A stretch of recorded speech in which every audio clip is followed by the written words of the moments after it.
ইনসাফ রাসূলের শরীয়ত মোতাবেক করবেন। সেই নবী মুহাম্মদ রাসূলুল্লাহ সাল্লাল্লাহু আলাইহি ওয়াসাল্লাম দুনিয়া থেকে গেছেন আজকে 1450 বছর। ইসলাম এখনো ঠিক আছে, কোনো বাড়তি কমতি নাই তো। যদি কেউ কমাইতে চায় কোনো প্রতিবাদ হয় না,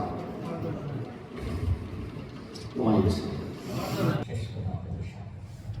1,24,000 নবী দুনিয়া থেকে চলে গেছে, কোনো তার দিনকে রক্ষা করার জন্য, শরীয়তকে রক্ষা করার জন্য। হযরত মূসা আলাইহিস সালামের নাম শুনছেন? হযরত মূসা আলাইহিস সালামের সাথে উম্মতের সংখ্যা ছিল 6 লাখ। কয় লাখ? 6 লাখ। সুযোগ সুবিধার খুব অভাব ছিল। মান্না ওয়াস সালওয়া, খাবার টাইমে পেটে খিদা লাগছে, গরম গরম রুচি সম্মত খাবার। মরুভূমির উপর দিয়ে যাচ্ছে, পানি নেই। মুসা আলাইহিস সালামকে ডাক দিয়ে বলছেন, মুসা পানি নেই। মুসা আলাইহিস সালাম হাতের লাঠি দিয়ে একটা পাথরের মধ্যে আঘাত করছে, নহর জারি হচ্ছে 12টা।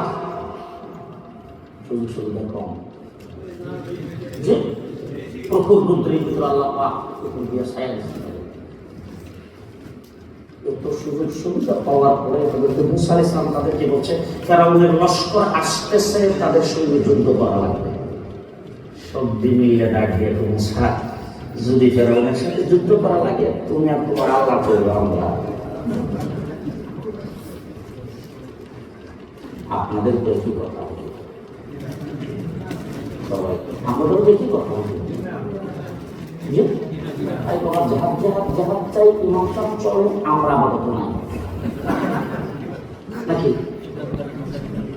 এবার শুনেন আমার নবী মুহাম্মদ রাসূলুল্লাহ সাল্লাল্লাহু আলাইহি ওয়াসাল্লামের উম্মত 13টা বছর পর্যন্ত মক্কায় এমন কোন নির্যাতন নাই যে নির্যাতন রাসূল করেন।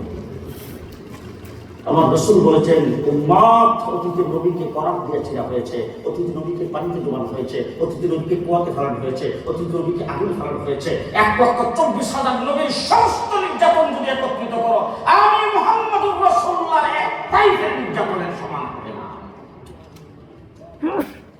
এত নির্যাতন মুহাম্মদুর রাসূলুল্লাহ সাল্লাল্লাহু আলাইহি ওয়াসাল্লাম 13টা বছর পর্যন্ত ভোগ করেছেন। হযরত বেলালকে উত্তপ্ত বালির মধ্যে শেষরান হয়েছে, বেলালের জবান বন্ধ হয়ে গেছে, আল্লাহর নামটা নিতে পারলে শুধু আহাত আহাত জপছেন। হযরত খাব্বাব উবাইদকে নির্যাতন করেছেন, হযরত আবু বকর সিদ্দিককে পিটাইতে নাকের হাড্ডি ভেঙে দেওয়া হয়েছে, রক্তক্ষরণের কারণে 3 দিন পর্যন্ত বেহুশ ছিলেন।